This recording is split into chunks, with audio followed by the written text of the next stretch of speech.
हाँ ठीक बताओ ना फुल फुल ही में ऐसी लगवा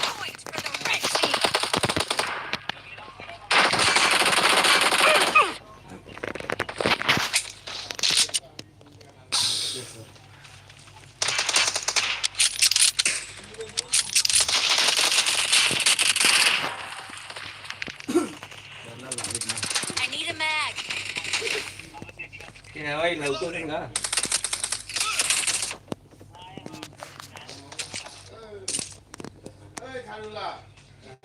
ठीक है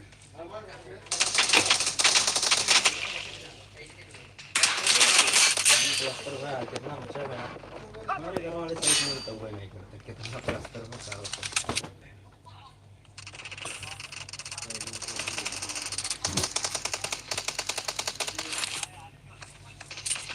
आधी आधी काम चले उसका आधा आधा काम चले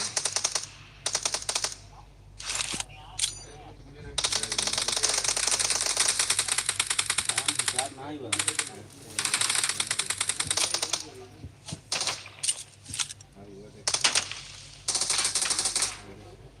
चलो आपकी काम बाकी नहीं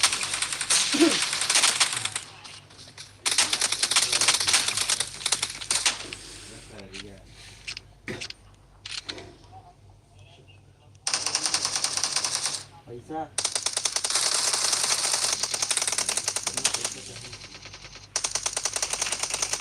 कितना बचा हुआ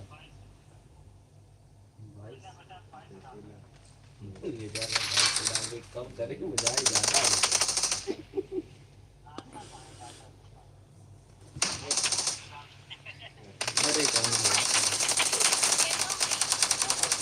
निकालने का दे देंगे फिर हम दे देंगे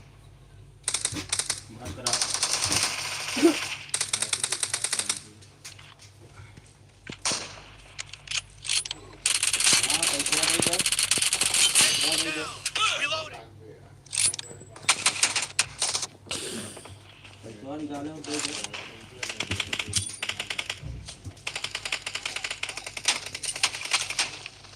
निकला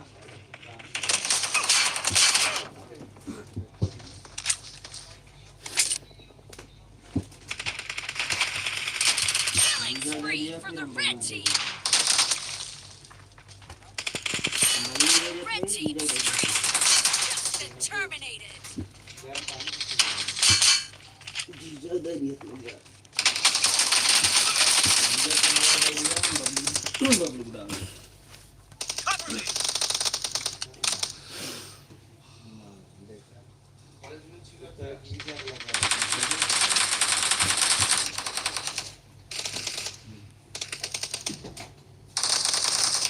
बात करा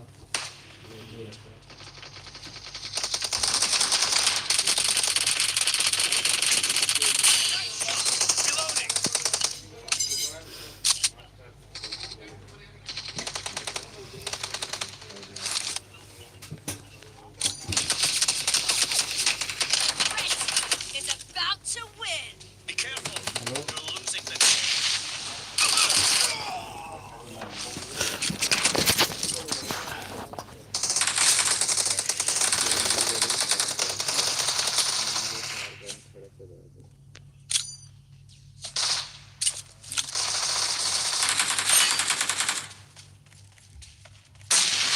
Killing spree for the red team. victory.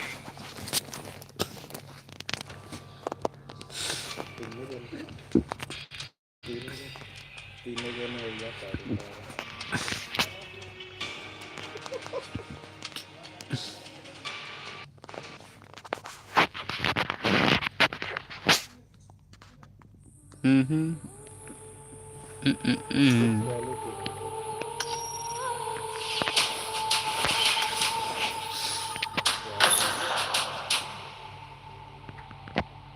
From the soil, corruption spreads like a noose beneath our heads.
Light ये चालू कर दो लाइट चालू कर दो हेलो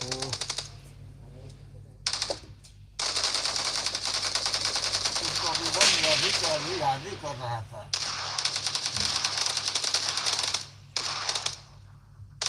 खाता है इधर जहाज उड़ रही है सब जहाज उड़ उड़ के जा रही है बहुत डर लग रहा है Killing spree for the blue team. The blue team's streak has just been put to an end. बोलने को पड़ती है नहीं उसको दो थप्पड़ दो तो गलती पड़ रहा है ना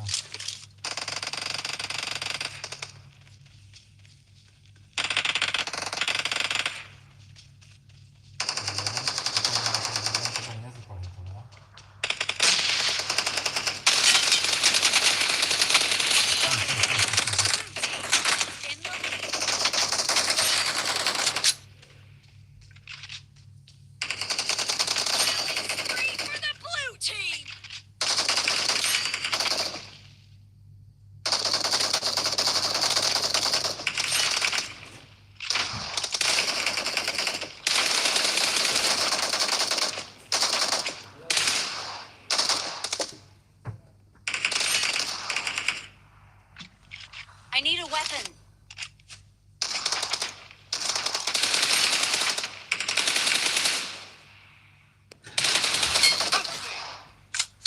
Blue team's streak has just been put to an end.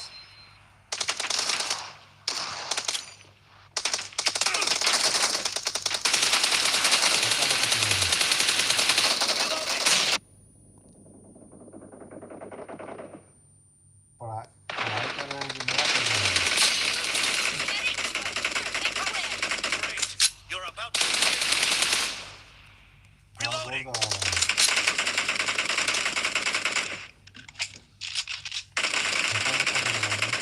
छोटा बेटा भी दबाएगा Victory.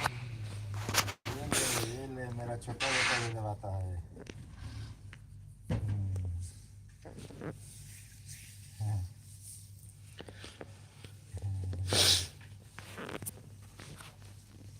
ठीक है ठीक है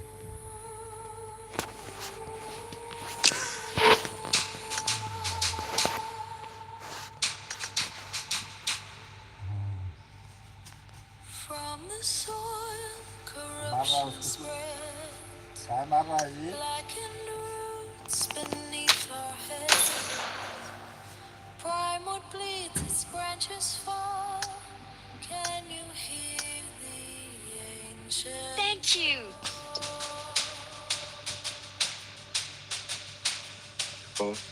My hand with glowing sea, light against the shadows, green whispers of the elder tree. ये मारा बेटा The dying forest free.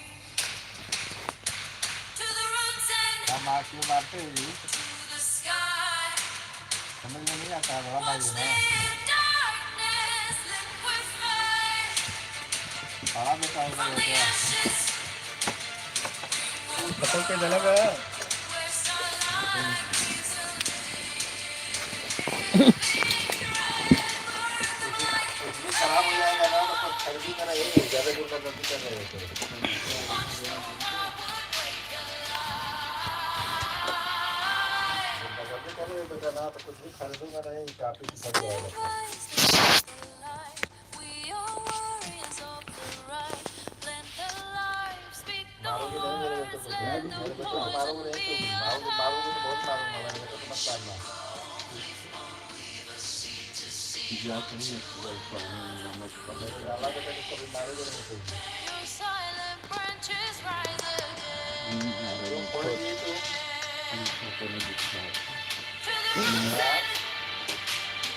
बदमाशी क्यों करते हो तुम जी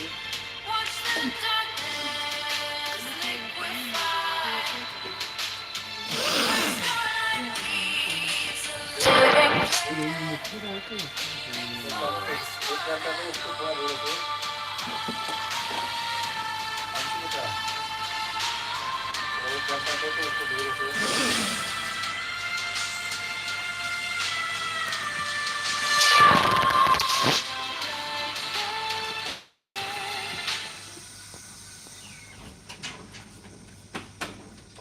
cara.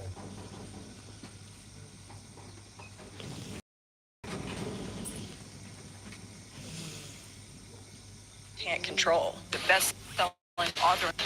The #1 health and wellness podcast. On Purpose with Jay about something, or when I want to talk about something, I'm usually sharing a tip or like sharing kind of like a little technique, even if it's something so simple as like walking outside, taking a few deep breaths and journaling. Like, it's just that kind of stuff that I really like to share, because I feel like I want to be helpful more than anything. Absolutely, and that's at least how I see it. Like, Yeah, I see it not completely, not as a pity party at all, but so much more as just, hey, here's a reminder. Yeah. Here's something that I did. Yeah. I feel like that positivity shines through too in the way you do it. So at least if that helps, whatever that's worth from the outside, it definitely comes across that way. Cool. And this has easily been the warmest introduction to a flow I of a know. conversation I've Well, ever experienced in my entire life. I was gonna say I was actually really nervous coming in here because this means so much to me. Like, and I'm serious because I've done a lot of interviews in my life, and when thinking about this one or thinking about that I even wanted to do something like this, it means a lot to me, and so it made me a little nervous. And I was like, I just want to get this right. This isn't like me going out and promoting something or talking about something. This is something very real that we all experience, which is just ourselves and our well-being and just everything. So yeah, and this is a for me genuinely, and I really do mean this, like the podcast has been a great excuse, or really from my side an intention to get to know people I really admire. Yeah. And so for me it's been a great way of building new friendships and relationships, because if you can sit and talk to someone and really get along with each other, you're like, oh, we should do this more often. yeah. And so Well, I'm honored. Yeah, so for me it's definitely been that, and to me, you saying that and taking it as intentionally as you are, it's for me it's as important. I always share this before we start recording usually, but we just flowed. Hey everyone, welcome back to On Purpose, the #1 health podcast in the world. Thanks to each and every single one of you that come back every week to listen, learn, and grow. Now, it's very rare that I get to sit down with someone that I have admired for a very long time from afar, someone that I believe has inspired me through the sharing of their story, someone who speaks so vulnerably and openly about the things that I most care about: mental health, purpose, the journey of life and discovery and curiosity. And what I want to share about this person is when I bumped into them at a mutual friend's birthday party, and I just want to give a big shout out to Simeon Hayes, because this wouldn't happen without them. I love you, Simeon Hayes. You've been amazing guests on the podcast before as well. I wouldn't have bumped into this individual and had this opportunity to reach out to them. And as soon as I reached out, this has been the most flowing conversation and connection that I've possibly had on the podcast, to be honest. So I just want to put that out. I'm speaking about the one and only, someone who needs no introduction, but successful business founder, international supermodel, founder of the incredibly successful tequila brand 818, and star on the Hulu's The Kardashians, which premieres in second season on September 22nd. The one and only Kendall Jenner. Kendall, Hi. thank you so much for doing Thanks this. for having me. That was a wonderful introduction. Oh, well, it's honestly been such an honor getting to know someone who, it's very rare that I find someone who functions with very similar values in a personal connection. So when I reached out to you, I really meant everything I said, and I could have written you an essay, but I was like, let's spare the details. And then to get your response, and then for us to be here within a couple of weeks of connecting. Yeah. And even your message this morning, I just want people to know, I was like, the text you sent me this morning, I was like, this never happens. Like, I was like, this is amazing. And I was like, and I was literally going to do the same thing. And so to me, I was like, this is very rare. And so I love the synergy and the flow that we're experiencing. And Me too. I'm excited to get into Me it too. now. Yeah. It's funny because I called Paige before the other day, and I was just like, oh my God, I'm going on your friend's show and whatever. And she was like, he's the best. You're just going to flow right into it. He's so easy to talk to. And that's literally what happened. And like I told you, I just feel like I manifested this moment for both of us. And just this whole experience. And so I am really happy to be here. And I'm honestly honored. Like I said, I admire you, and there's so many people like you that I admire. So I think sitting down here with you is just so cool for me, and I get to talk about fun things with you. So. Amazing. First of many. And I wanted to start with, because I always like to start with just things that I've seen more recently. A couple of days ago, I think you posted a beautiful picture of you hugging your horse. And you were like, like snuggle time or something like that. And I was just like, when did horses become a part of your life? And how did you get so close to them? I think I've spent many lifetimes with horses. I think this is one of many lifetimes that I've had. I grew up in a horse community, so where we grew up, horses everywhere, more trails than there were homes, really. And so I was always around horses, and I just was deeply in love with them. And I have no explanation, and that's why I say I feel like in past lives I have just been around horses.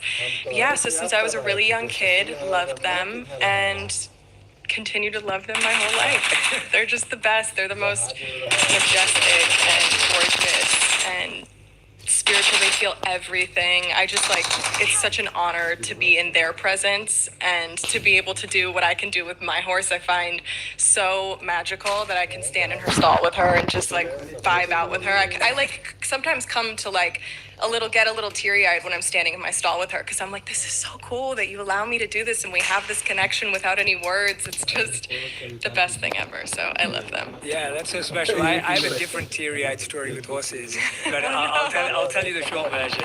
So when I proposed to my wife, who I can't wait to introduce you to, when I proposed to her, which was 8 years ago or something like that, when I proposed to her, I organized what I would consider a very Hollywood proposal. It was too over the top, and I would do it totally different today with everything I've learned. Happens. But, yeah, it happens. And so we were walking by the Thames in London, which is where we were both born and raised, and this a cappella group jumps out, and they're singing Bruno Mars, and then they give her a bouquet of flowers, and then I get down on one knee, I propose, we have dinner by the river, and then we walk around the corner, and there's a horse-driven carriage to take us around, to take us around London. And so we're on this carriage, we have this beautiful path through London, and then we get into the train to get back home to her parents to tell them, and they already knew. She's got hives all over her face. No and way. All over she her was arms. allergic? She's allergic to No. horses. And Oh I found my out the day I gosh. proposed to her. I was like, all right. So then she was like, she had tears. And when we got back, my parents were like, what did you do to her? At least you got to enjoy the moment. At least you got to enjoy the, yeah, it wasn't until right? after. But no, I I'm love sorry to horses. hear that. No, I love horses the same way you do. I used to go to India a lot when I was a kid. And that's where I first learned to be with horses. And I mean, they're so therapeutic. Absolutely, yeah. There's a reason there's equine therapy. It's the best. But Exactly. yeah, they make me when I'm with her. I have a few, but I'm mostly with one of my horses right now because her name's Delandra. I didn't name her. She came with her name, but I call her Dylan or Dill.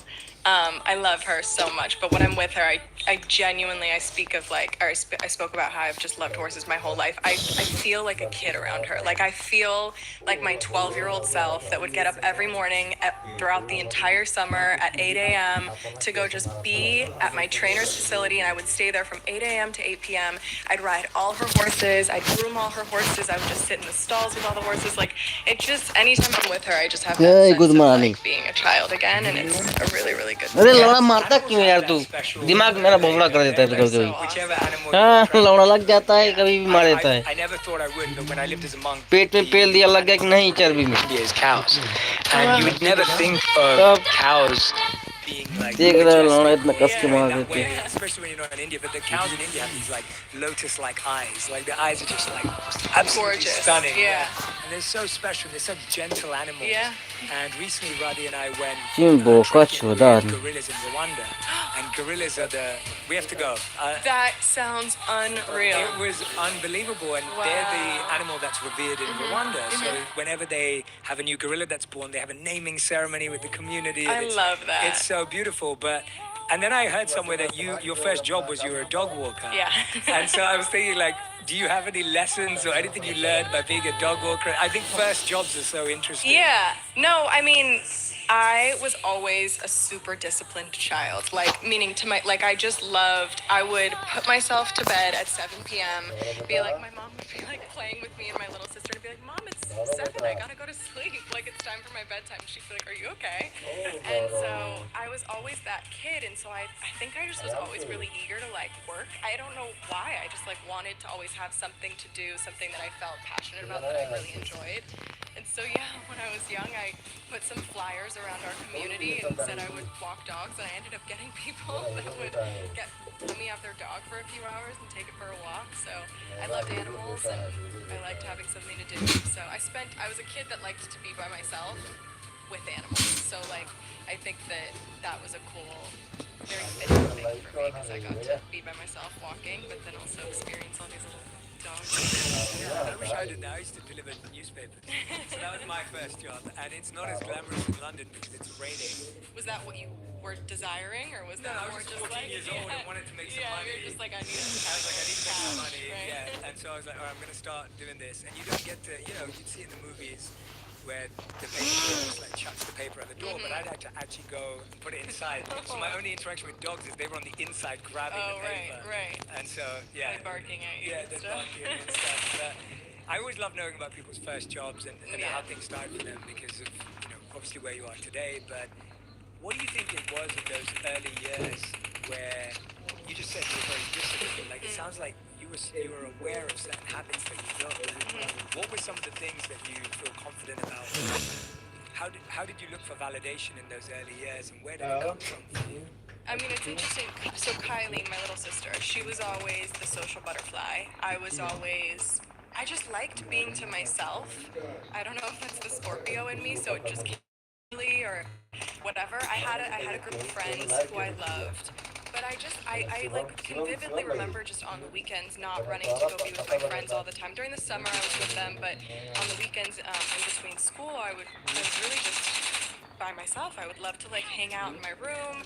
I was kind of a nerd. I loved video games and like sitting on the computer and playing Sims all day. Like I just kind of liked being to myself, and then all day long during the summer was with my horses. And yeah, I don't know. It just brought me joy. I don't think I have like a super long explanation for that. It was so simple for me as a kid. Like it was just as simple as that made me happy, and that's just what I wanted.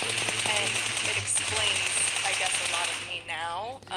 I went through like a phase where I felt like I had to be around people. I think I live a very social life, and my job is very social. So I was, kind of conditioned to want to be around people a lot. And then as, the pandemic came around, you're not around as many people anymore. Now I'm just really enjoying being by myself, which is really cool. Yeah. And I had the best day on Sunday all by myself. I got up, I went and rode my horses. I took my niece to ride her pony. Just me and her. It was so nice. Brought her back home to my house, got in my cold plunge, went in my pool, laid out, journaled. Like I was having the best day, and I was just pretty much all by myself. So I enjoy it so much. I love that. I'm sure that's so refreshing for people to hear too, because I feel like people may, from the outside, perceive a life which, obviously, like you said, your work is busy, it's so but of course you have wonderful friends, but to know that you can in a habit that you've developed. I crave simple things. Like I love my life and I love my job, and I feel so fortunate that I have been placed here, that for some reason I was given this life. Like I feel immensely grateful for that, and I have had so much fun, and I think back on just the experiences that I've had this far, and it's shocking to me. I'm like, this is so freaking cool that I live this life.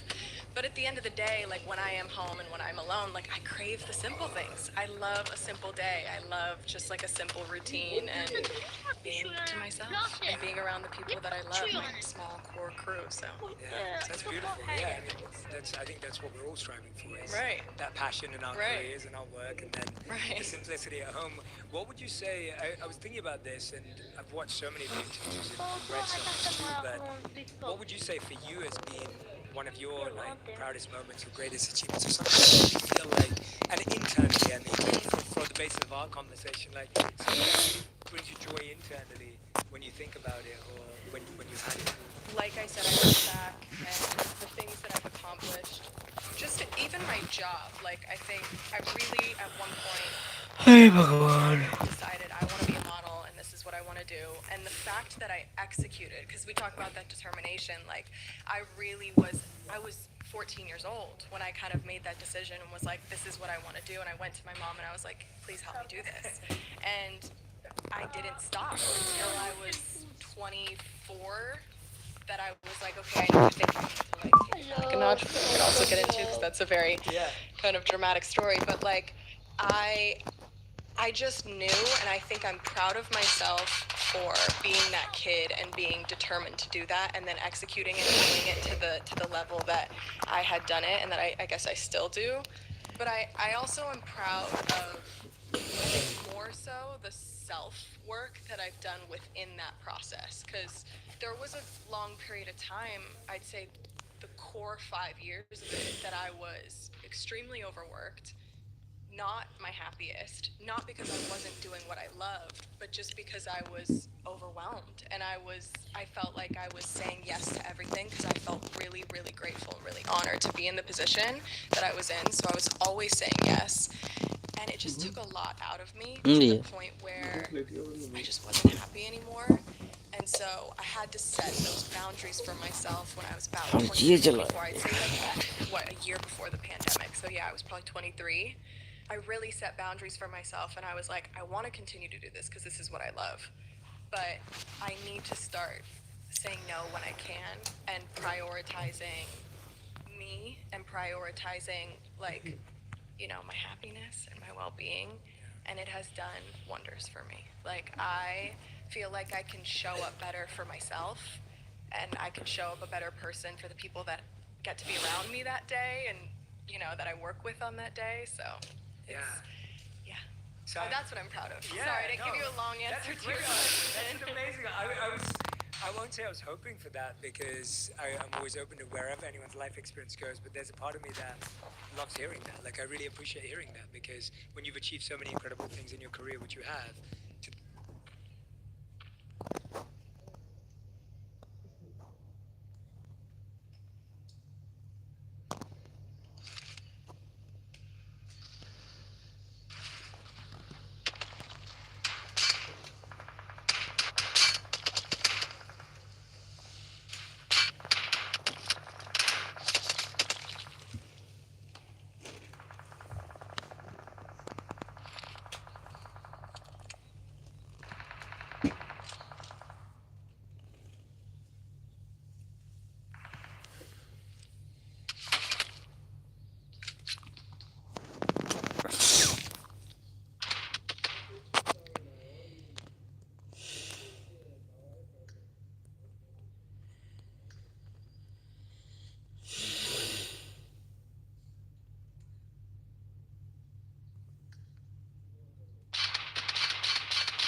रात मिलन की मुझसे सैया अब न जुदाइयाँ करना रात मिलन की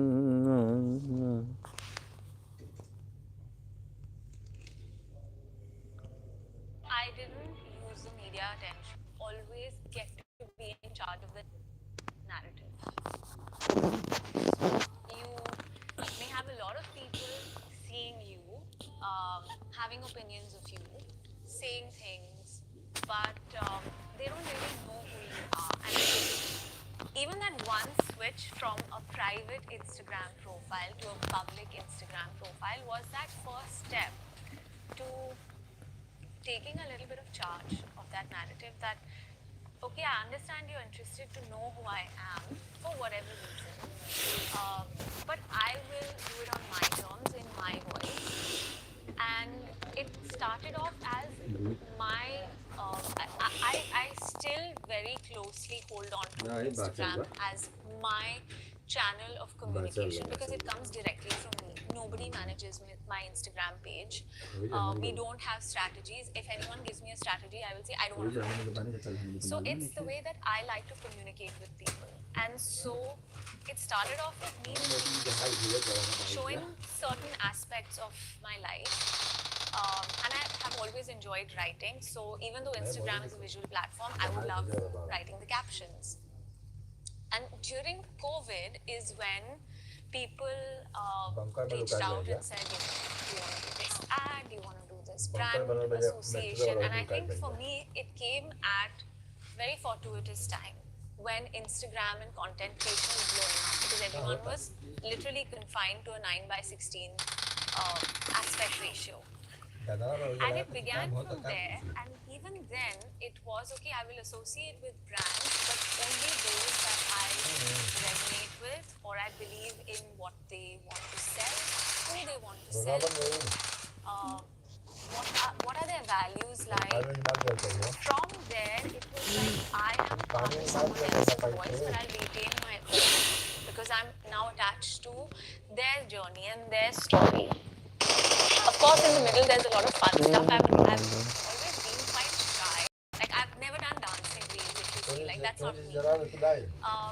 Then gradually, it kind of evolved into, you know, if I can give a voice to someone else, I also learn in those interactions with brands because I like to do that. Why have you created this? What is the purpose? What are the products? What are the ingredients? That there is a connection I want to make with the consumer. That's why all of my brands are actually consumer brands. Even though, you know, it's not a family office, but all of the investments that I have made are only in the consumer space. So it evolved because I had a connection with Instagram to people. So I could hear from them in real time, what do they think about it, see trends, what are people consuming. And that's when it kind of evolved into, okay, I think now's the time I want to do something of my own. It was always there. Content creation is just a stopgap. Also the bridge. I think so, right? Yes. Sometimes you also need that connecting thread to get from point A to point B. Yeah. Which makes the journey and also understanding the consumer exactly how you're saying, like building a community. Yeah. Like I think that's what I would call it. That I would just word it that way. That you build your community before launching your business. So you're insisting, but it wasn't intentional. Like I didn't say that. Yes, I need to make a community and then I'm going to drop a business. That community evolved very naturally because I just wanted to be myself. This is what I like. This is what I like to wear. This is where I like to go. This is the kind of food I like to eat. It's just like how blogs used to be. That it really followed that format. Along the way, there were brands that I found, and I felt there is something there. Well-being was one of them. And so that's when content creation and say, you know, the first part of whether you need it or not, I want to invest in this because I see that there is something there. And like that, a lot of my decisions in terms of investments were from that same place. There is a spark, there is a need, and the consumer wants it. That's what investments. So most recently is which is an athleisure brand. I'm very lucky to have done that with my two sisters. I don't think anyone would ever imagine that three sisters would come together for athleisure apparel. You would think that it could be for yoga or Pilates, kind of bracketed into that kind of space, but it was again a very conscious choice. It's quality athleisure apparel that goes from the gym to all kinds of movement to lifestyle because we see that there is a need for that in India. You know that as well because you made one of those investments. And before that, of course, there was well-being nutrition because that was also in the wellness space. Athletic Freak falls in the same umbrella. None of my investments are curated, but they have now come into this ecosystem of wellness and lifestyle. Gamma Organics, there's a very interesting interesting music platform for training teachers as well as students. It started online. It's called RT Academy. There's a sustainable water brand called Uravu. There are quite a few actually that I can't recall, but the culmination of all of that is I'm going to back myself and I'm going to invest in myself, and that's when the wellness happens. Amazing. So I'm going to take it back a few steps and ask you about that moment where you went from private Instagram profile to public Instagram profile. Right? So that decision, did you make it yourself? Was there someone helping you, guiding you along this part of the journey? So I had this private Instagram profile, and Shahid's friend at the time was managing his digital page, and he's like, listen, please open this profile. And I was like, no, I don't know what do people say, and I'm putting out whatever I feel like right now, then I'll have to think. And he said, leave that. So that page is still very much there, which is from 2010, 12, 11, whenever Instagram started, when Valencia and all were the filters. Oh my so God. that page is there. To then shift to a new profile.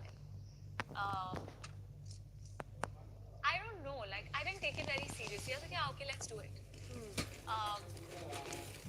There were moments where I felt like, oh God, what are these comments? Now, I mean, a lot of these comments are bots, all these hearts and kisses and all of these things, so I know how to filter it out. But I've never taken anything too seriously, because for me, my world is my family, my friends. That's the world in which I like to exist. So my validation, of course, comes from in terms of what I do. It's important to put that in perspective with the general audience. But who I am as a person, that validation I only need from this world. So is the private Instagram profile very active? Not at all. Okay. Not at all. I can't do so many. And did you feel like, it also takes that, but I'm assuming you were in your early 20s when you made this shift to public Instagram profile. Yeah. Correct me if I'm wrong, but I also feel like that's a phase where we're not really second guessing everything. That's true. It feels like there's not too much depth to this answer or question, because in your early just do 20s it. you're like, screw it, like, Yeah. let me just try it out. If it doesn't work out, it doesn't work out. Yeah. Precisely. I mean, I just like to do it. Even pictures. Ask my team. I take like 7 minutes to do pictures. I can't think like now which pose. Now I have 3 poses. That's it. I can't do so much. So, in the first bit that we were talking about, you literally answered and spoke about something that I shot in my intro before you came. Okay. Because I like doing my intro separately, because it just like throws people off. But this is the line that I used, that there was this opportunity, right? There was this spotlight that was there. And then you took that spotlight and you created an opportunity where you were controlling the narrative. Yeah. And you did that so beautifully. Do you think that was intentional or it happened by chance? Did you feel like, let me also go a little deeper, right? Like, did you feel like there's so much media attention? Is there a way to constructively use this? No. I didn't use the media attention opportunistically at all. It's never been at the forefront of my thinking, ever. I think I have always operated from my value system, who I am, what I stand for, not what other people want to hear from me. Or even to a large extent what they feel I didn't do right or didn't do wrong, or something that I said which was incorrect. It's just a new place I was existing in. Instead of 10 people looking at me, there are like 10,000 people looking at me or more, how many ever. I'm very aware of the opportunity that I have. It's not something I take for granted at all. I'm also very aware of the voice I have and that it has a relevant impact. It can inspire, it can offend, it can make you think, it can change perspectives. So I think it's that self-awareness, and now it extends to being aware of yourself in a public platform. It wasn't like, oh my god, now I have so many people looking at me, what can I do? I didn't change the way I dress, I didn't change the way I behave, the way I talk, the way I am with my family. It's very much the same, and I think that's what I've realized has worked well. That it's me through and through that finds its way into different kinds of expression. And what were your ambitions before that? Before this came in, Yeah. what were Mira's ambitions? I always knew I wanted to do something of my own. I just didn't know what. I hadn't figured that out.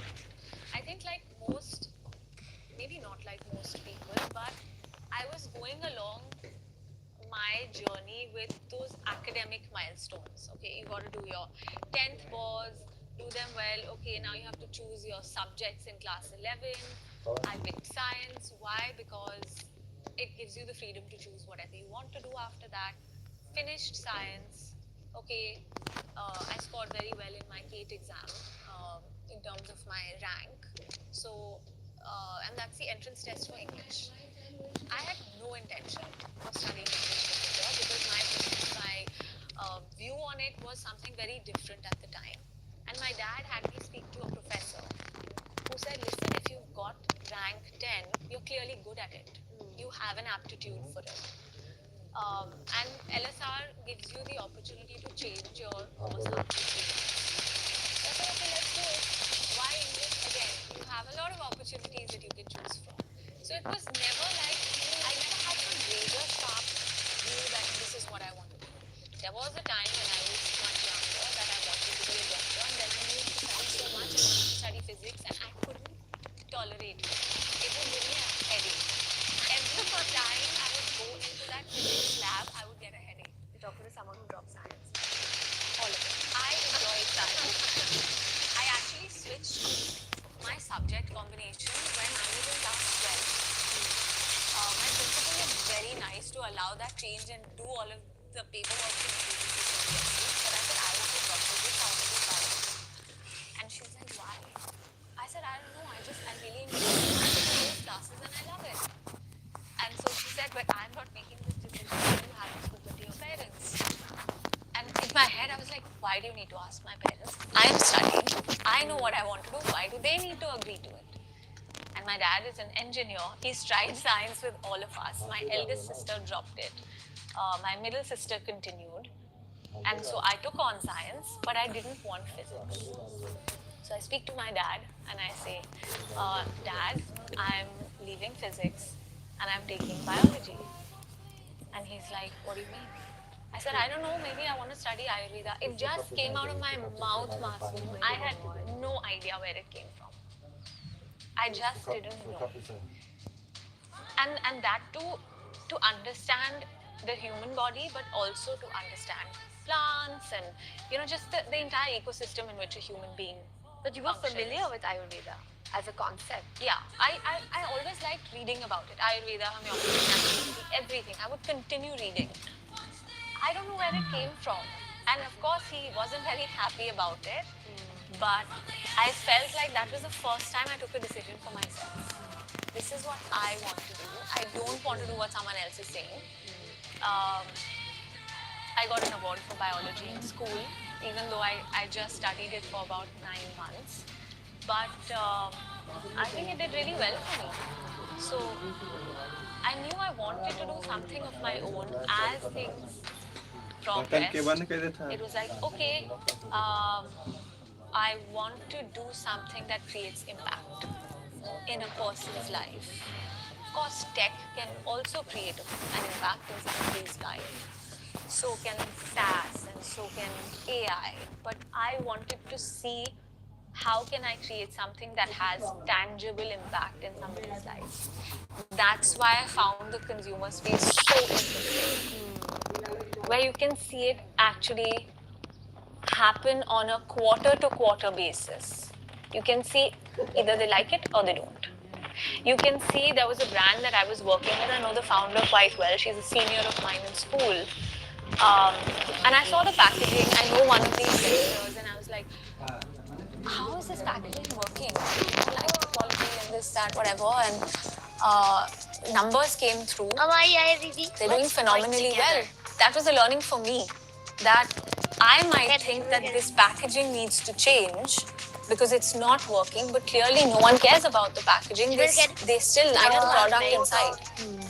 And there are learnings you find at every moment. You just have to ask those questions.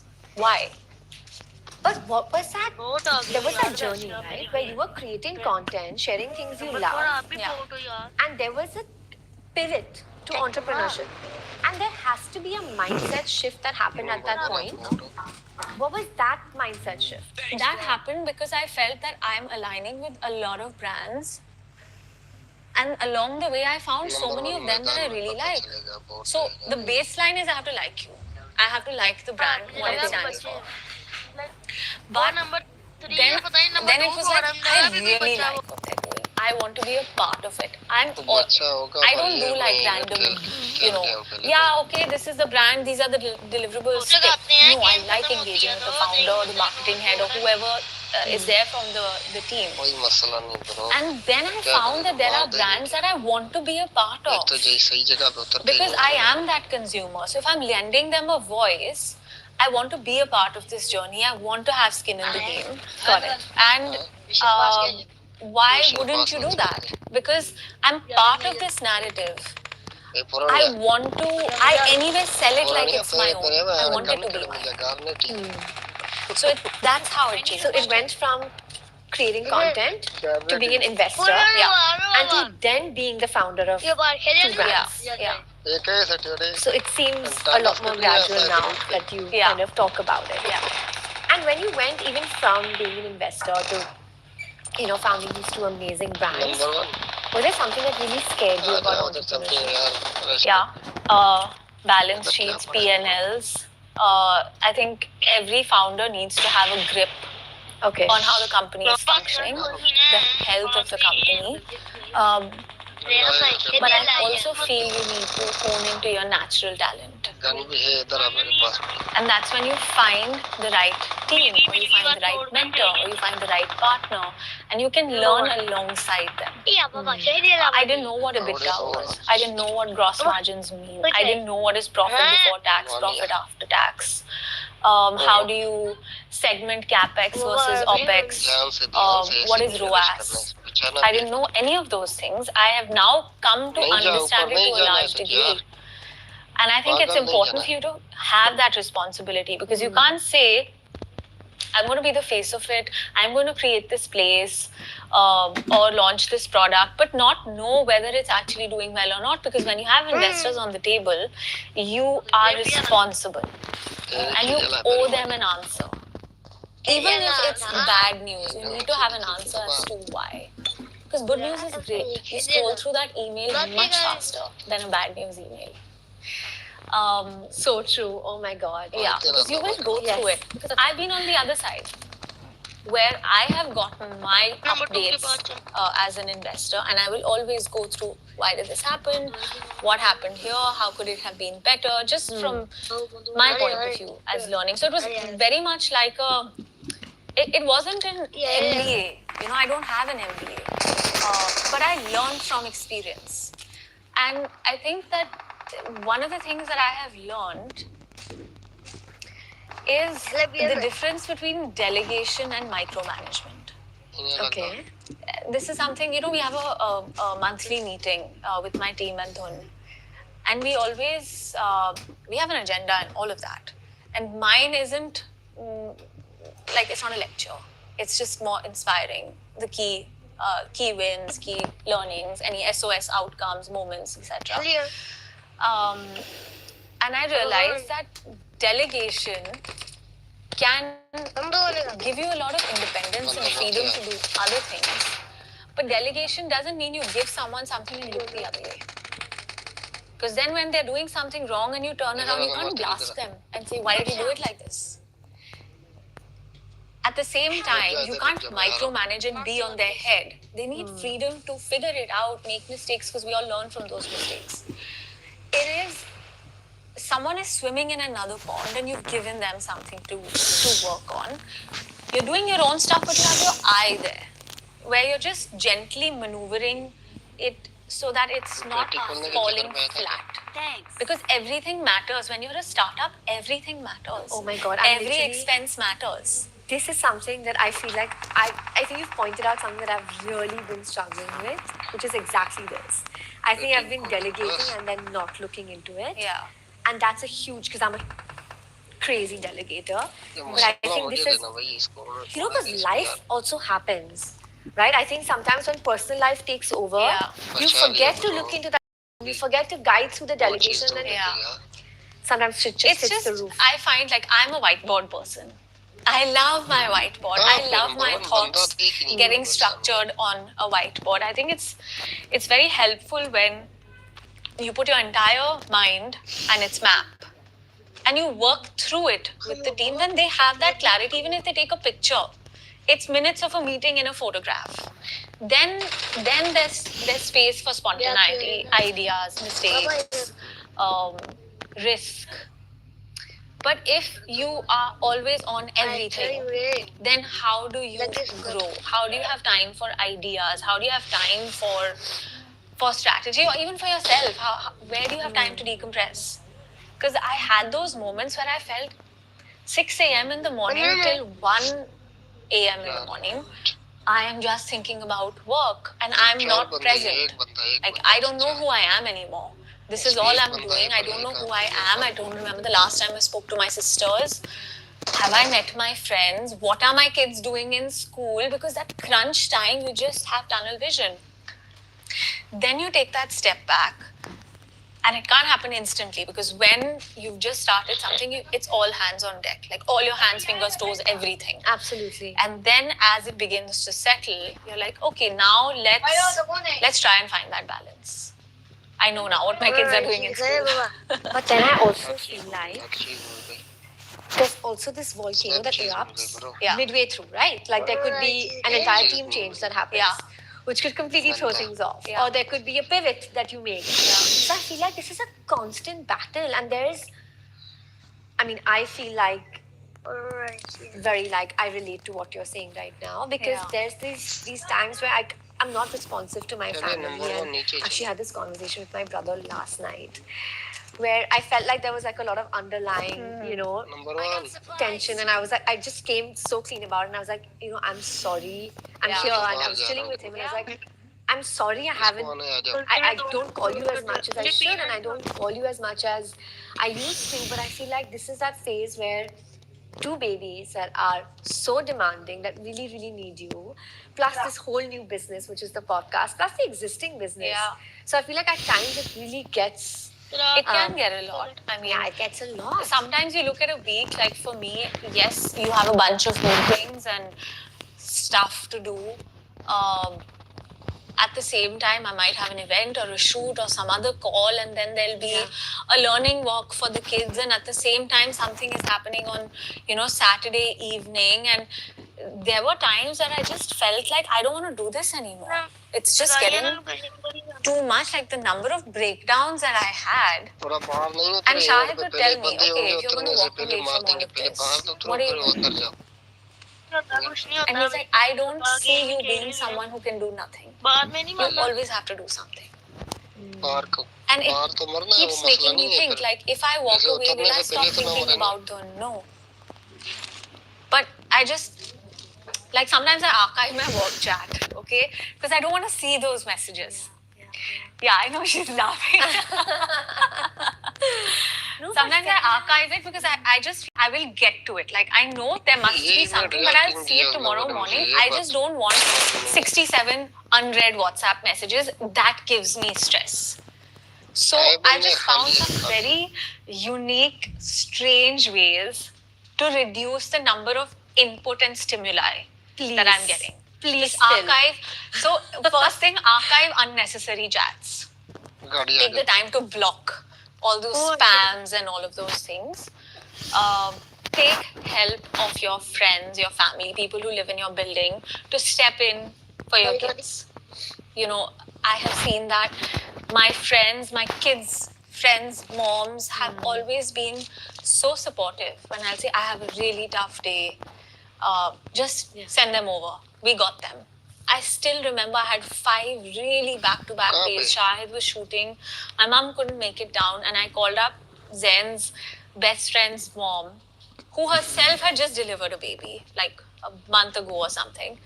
She said, I've got Zen. 3 days. This is his schedule. This is what they're going to do. Misha and Zen are coming to my house. That makes you feel that you have this tribe. That's when that tribe, it takes a village to raise a child. It takes a village to raise a woman with ambition. It really does. Everyone chips in. I agree. This is exactly what I've done sitting here.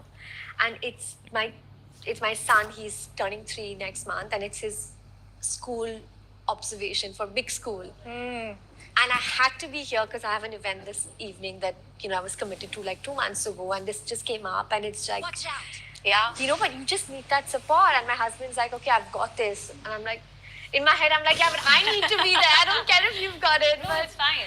sometimes But it's okay. He can get it. Yeah. If he's saying he's got it, that's fine. It's done.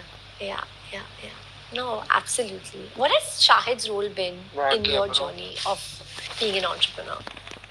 I think he has given me. Sometimes self-belief comes from inside. Sometimes someone else tells you you've got this. He's been that voice. I know you can do this. Every time I've had a wacky idea, crazy idea, I think I should do this, I think I should do that. I don't want to do anything at all. He knows me so well that he knows what it takes to make me tick. So in terms of me as an individual, being that sounding board, literally, it sounds so cheesy, but that wind beneath the wings thing, where someone is always saying, you got this, do it. I still remember the second ad or something that I did. It came to me, and I was like, I don't know, I'm not going to give this to my kids. And I was sitting on this high horse. No, Shahid, I don't agree with this brand, and I don't agree with. I don't think this should be given to children. I won't give it to my own kids. That's how I process. And he was like, I don't know if you're doing the right thing. Find the right context for it. But you're just starting out. If you say no so many times in the beginning, you may not get these opportunities later. And it was hard truth. It was fact. It may not sound politically correct, but to say that if you want to do something seriously, sometimes you will have to do things you don't necessarily agree with. But find how you will make it sit right in your mind. Thank God I did that. I found a way to make it work. What I would say, because I'm very particular about how I say things when it comes to brands. And that's where that whole thing began. So at that point, he was the reality check because he's done it for long enough. I've also learned a lot of professional discipline. The way he wakes up before sunrise, has his day, makes sure he's back home to spend time with the kids, even if he's traveling, speaking to them every day, being in touch with family. If he's gone to Delhi, he'll make it a point to meet my family. And apart from that, I think listening. Sometimes you just want to come home and talk about your day. Absolutely. You just want to vent, and you need a place where someone isn't judging you, but is also not being a blank wall. Because they know when you're vulnerable, when you're not looking at it the right way. That's the room you want to be in. Like I said earlier, you don't want to be in a room full of yeses. You want to be in a room where someone says, yes, I understand, but you're overthinking this. Yeah, but maybe you shouldn't do it like this. Or maybe this is not the right way. Have you thought about it like this? Do you think you could do it that way? Is this too big of a risk? Even saying, like, I think you need to spend a little more time with the kids. Zen is really missing you. Or Misha, that's the reality check you need sometimes, because you might be away 7 days when you're opening boxes and actually setting up the space. yes, everyone has your back, but someone needs to tell you that, listen, just take half an hour out and be with the kids today. Yeah, okay. It's real. Those things are real. You forget. And you need someone. You that to-do list also needs a to-do list for reminders that like these that are so important. Yeah, and I think balancing it out. When I had to make a work trip, and Shahid was shooting around the same time, I said, I've committed to this 7 days that I need to fly out. And he said, okay, let me have a look at my schedule. And I said, I can't move these dates. And he said, okay, so I'm going to figure this out so that I'm here with the kids and we can do this and overlap. I'll take them here, we'll do that. It's the tag teaming that works. I got supplies. So don't feel guilty if your husband is going for the parent-teacher meeting, because it's fine. We've done that so many times. Absolutely. But Divide and this is conquer. the interview, Mira. This is like the interview. He will be getting in this big school. He will be fine. So, parent-teacher meeting, he's a The upbringing you've given your child. It'll be fine. Yeah. So a lot of people want to make this jump, right? From having a personal brand to going beyond that, having a business, having an entrepreneurial journey. What would you say to them? Because there's lots of women out there. I think that social media has been an incredible tool for women entrepreneurs more than men. Like, I think this is also a gender thing because it's given women the flexibility to hone their passions, to hone their purpose, and doing it at a time where they needed that flexibility in their life, right? Just given the different life stages that women have. And being able to give that a shot. And so many have done that. But what is that? Do you have advice for what that pivot requires? I'm not sure it requires a pivot, Masoom, because I think your personality, so the person you are, that evolves into a personality, that becomes a personal brand, extends into a business that you create. That's my belief. Number 1 location लगा ऊपर से उतरूंगा उसके And that's when you create that business, it will have a soul because it has a part of you. I don't think they need to be two distinctly different things. So my business is an extension of who I am. My personal brand was never created with the intention of being a personal brand. It was me being myself. And I think that authenticity shows. So my advice would be, find yourself first. Everything else will follow, and stay true to yourself. It's quite simple. A lot of brands have come out of founders finding a gap or a miss in their own lives, and that's why those brands have stuck.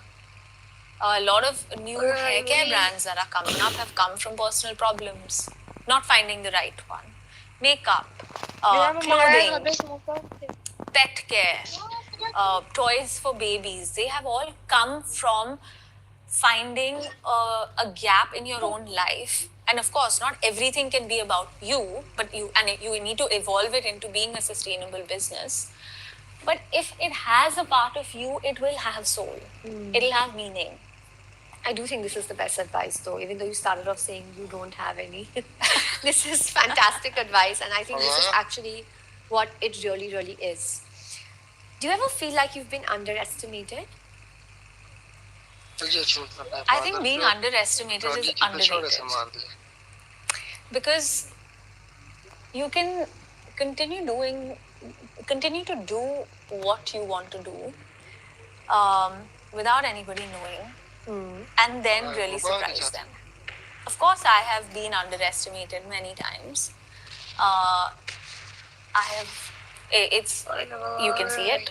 Non-verbal communication, you can see it in the way people respond. Body language. You can, also via. But like I said earlier, I've never played to the dhun. Yeah, well, I've never played to what people expect of me. I have always been very, very under the radar in terms of what I'm doing till it's done. It's also slightly old school. Don't talk about it till it's not done. I'm the same though. Even with a brand deal. Even something like that, I just will not talk about it until the advance has come in. No one knows about it. But there is this whole conversation around celebrity brands. And there are so many celebrities who really are the face and not the force behind the brand. Because that also does work for so many, it works well. With you, I know that you're sitting on the formulation for a time. I know you make the decks yourself sometimes. Don't weirdly, because we have a bit of a personal equation. When I go to this space, I can see you there. Like I know that the snacks have been arranged by you personally and by hand, and like I can tell that personal detail is there. So that was, but that assumption does come in, right? That Meera's the face of these brands. That's true. Even now, people are shocked that I'm there Monday to Friday, that I have a regular day at work. Oh my People god, I'm can't shocked believe as it. well, by the way. I am there 10:30 to any time I need to be At Dhun. at home. Wow. Because it is a service business. I sit on the desk, take calls, look at the appointment software. I ask my team, what does this symbol mean? What does that mean?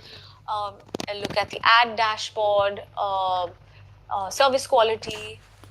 It's very, very important to be involved. You can't just grow being the face of anything.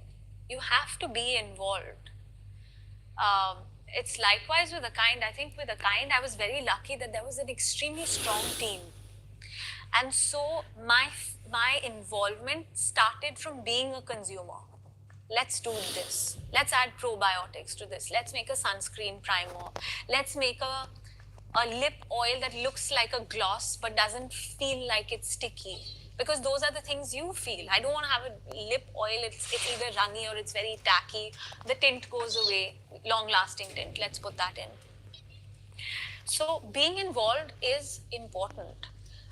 I don't know how others do it, but this is my way. You're either all in or all out. There's no halfway. Even the brands that I have been associated with as a brand ambassador for a very long time, I know each product. I know each product line. I know each product. So yeah, I do feel it's important to be involved. It's very personal. That's how I like it. You're obviously sitting here as someone who's very confident, has been in the public eye now for years. I think more than a decade. Less. Less? Really? Just about 10. Okay. But how do people that haven't really found their voice, how do they deal with public scrutiny? Right? Or not public scrutiny, just in fact, just different people having something to say about them. Today we're both public personas, so we're dealing with the entire internet, and for them, for it to be okay to have an opinion. But there's everyone at every level and every degree is dealing with this. Yeah. Like that's an absolute fact. Yeah. And it's crazy to think that there's people that are living very private lives, but this could actually bog them down even more than it could bog down, say, a public figure. But as someone who's been through that run, You know, I think this is a great opportunity for us to speak to those people who write those comments. Think about what you're writing. You're talking to a human being. You're saying something about somebody. You are invading their privacy when they are in bereavement, in a moment of grief. You're saying things about their children. I don't think this question, I would just change this slightly to say it's not about how we deal with it. I think it's about time we're a little more responsible with respect to what we say and how we think about others. Because this ecosystem is going to continue to become a cesspool if we don't stop being so negative, if we don't stop attacking, if we don't stop making those incessant Reddit feeds about just decoding people's personal lives and this could have happened and that could have happened. And I'm sure everybody indulges in mindless gossip. But the point is that they are people. The fact that they are public personalities does not warrant so much criticism. And they are not objects of consumption beyond a point. Marked a location. That's what I think.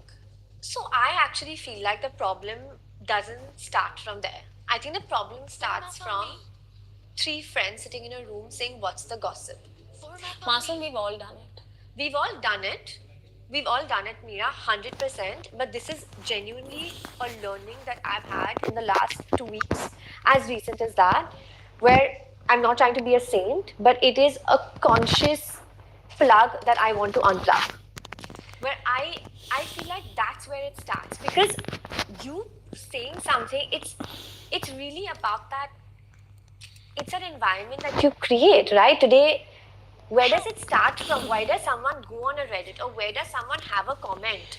It's because there has been a personal discussion about it. That's true. But I feel the moment it's on the internet, you're now part of a very large discussion. And you're either